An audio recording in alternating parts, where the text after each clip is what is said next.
Okay, pag-usapan natin itong mga basic na pyesa na natanggal natin doon sa isang sasakyan. So ito ay spark plug.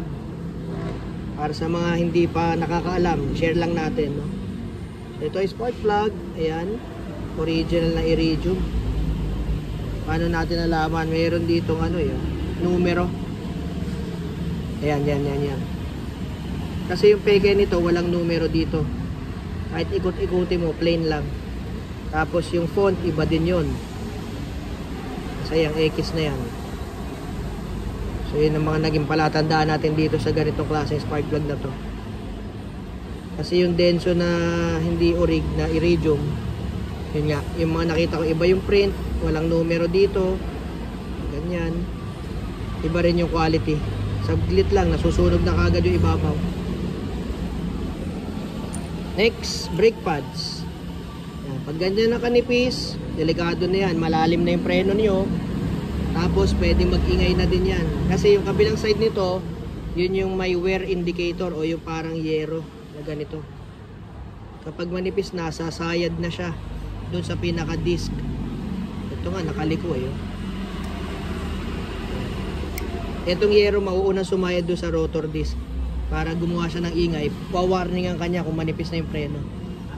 Ito, manipis na, palit na. Ito, aircon o cabin filter, kung tawagin ng iba.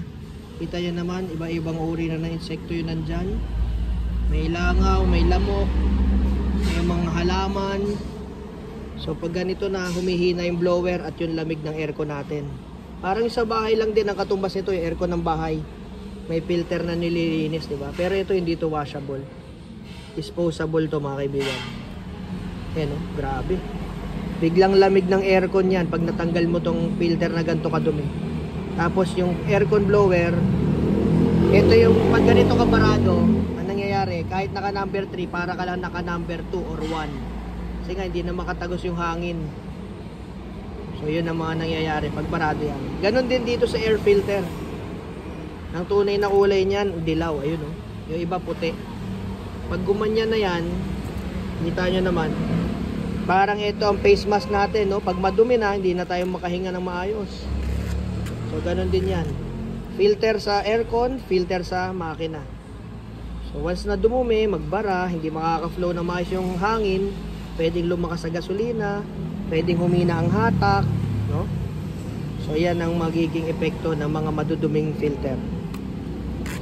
Yung fuel filter, yung isa pa, pwede rin cause ng paghina ng hatak, pagtirik, no, yun yung umaandar, tapos bilang titirik, pag pinahinga mo, aandar ulit, titirik ulit. Yan. At minsan, nagkukos din yun ng check engine. Dahil yung fuel pressure ay naaapektuhan niya. Yun lang muna, mga kaibigan. Ito mga basic na napapaltan sa PMS. Share ko na rin sa inyo. Ang PMS natin, ang free lang po dyan na pyesa o materials ay yung langis at yung oil filter.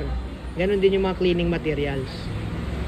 Pero yung mga pyesa, kung kailangan itong paltan, bibili na po natin yan, madadagdag. Pero wala nang labor yan. So, ito rin, wala namang labor na dagdag yan. Yung mga pyesa na lang ang madadagdag. Maliban na lang, ang makikita natin sa basic PMS ng mga sirang pyesa, halimbawa, sira ball joint. Kasi i-check natin lahat yun, may checklist tayo. Pag sira ball joint, doon, madadagdagan yung labor natin ng konti. Kasi nga naman, hindi naman yung kasama sa basic PMS. Kasama lang yon sa inspection. Okay po? Gaya niya, spark plug. O, libre na yan. Libre na yung kabit niyan. Bibili na lang kayo ng spark plug. Tandaan nyo po, dito sa shop, pwede kayong magdala ng parts. Walang problema kasi hindi naman kami pumapatong ng ganong katindi sa parts, no? Halos pamasahin na lang yon. So, kung wala po kayong parts, pwede po kayo magsabi sa amin yung runner natin ang tatakbo para sa inyo. Hindi na kayo maliligaw, hindi na kayo magpapaikot-ikot, lalo yung mga galing sa malalayong lugar. Mahirap din maghanap ng pyesa, tas minsan mali pa, pabalik pa kayo. So, yun lang po. Minsan galing din Maynila. Sharing is caring. Bye-bye.